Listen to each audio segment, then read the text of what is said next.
Oh hi, didn't see you there. It's your girl T, the nappy-headed jojoba, and today I wanted to talk about what I have been doing to significantly reduce my single strand knots. Anyone with afro-textured hair already knows the struggle that is single strand knots. I don't need to explain it, but about a year ago, my single strand knots were getting to the point where they were just untenable. It was just out of control, and I had to figure out a way to reduce them. Now here we are about a year later, and I can safely say that the techniques I've employed have significantly helped to reduce the number of single strand knots that I get. Believe me, I still get them, but I would say realistically I get maybe half as many, maybe even less than half as many. I still get a fair amount, but it's not that soul-crushing amount that it was before. The first thing that I started doing was something that I always used to do when I first started caring for my hair properly, and I don't really know why I stopped, probably laziness, but I started doing it again, and I am convinced that it has made a huge difference in reducing my single strand knots, and that is always rolling my ends to keep them stretched after I put in twists or braids. Historically, I always use these satin rollers. This is just a piece of foam with a wire going through it, and then they sew a piece of satin on the outside so that you roll your hair around it. Put them on like that. Easy and comfortable to sleep in. Recently though, I have upgraded to using these. These are the My Curl Squad rollers, which are made by Protective Princess right here on YouTube. These are really good because they are made of a silicone material, so there is nothing being absorbed from my hair. With the satin rollers, you know, they're absorbing less from your hair than say something made out of cotton, but nothing is absorbed because this is a non-porous material as far as I can tell. So at the end of my wash day, I'll just roll the ends of my twists or braids on these and then close them down.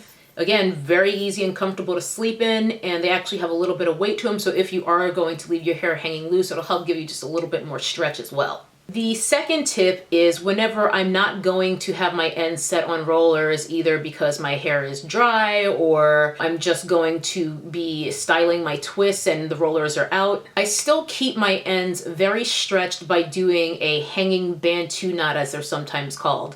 I'll insert some footage here from one of my wash days where you can see, but basically whenever I get to the end of my twist, if for whatever reason I'm not setting it on a roller, I just take the end and wind it back up on itself so that it keeps all of those strands stretched. You do kind of have to get the hang of this so that you're not creating new knots for yourself when you're trying to take them down later. Once you get the hang of it, it will be really easy to just kind of find where you stopped wrapping your ends around the bottom of your hair, pinch and pull gently, and it should just release and you'll have a little curl there as well. But the most important thing is that by wrapping that end up around the bottom of the twist or braid, it really just helps to keep those strands stretched so that they can't curl back up on themselves and create those fairy knots. The third thing I do that I really think has helped is intentionally weighing my hair down, specifically just the ends. So whenever I am putting product on my hair to either just moisturize and seal if I'm refreshing it, or if I'm putting on fresh product because I've just washed my hair and I'm putting in my twists or braids for the next week or however many weeks, I always make sure to put a very heavy product on the ends, like a butter or this olive and honey hydrating balm, which I mentioned in my 2016 hair favorites. These are both a lot heavier than just using a regular oil like coconut oil or olive oil.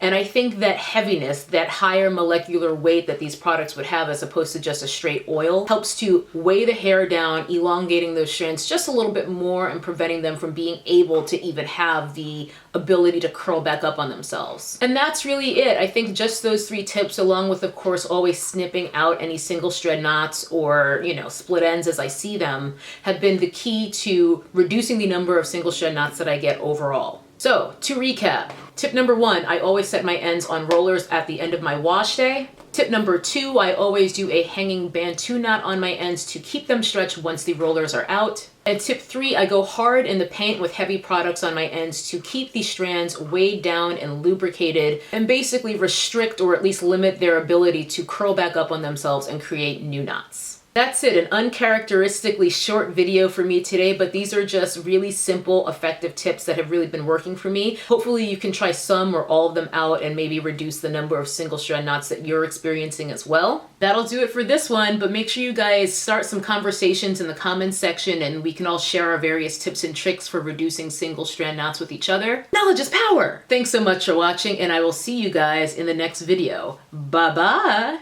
That's a nappy-headed hose there, I'm going to tell you that now.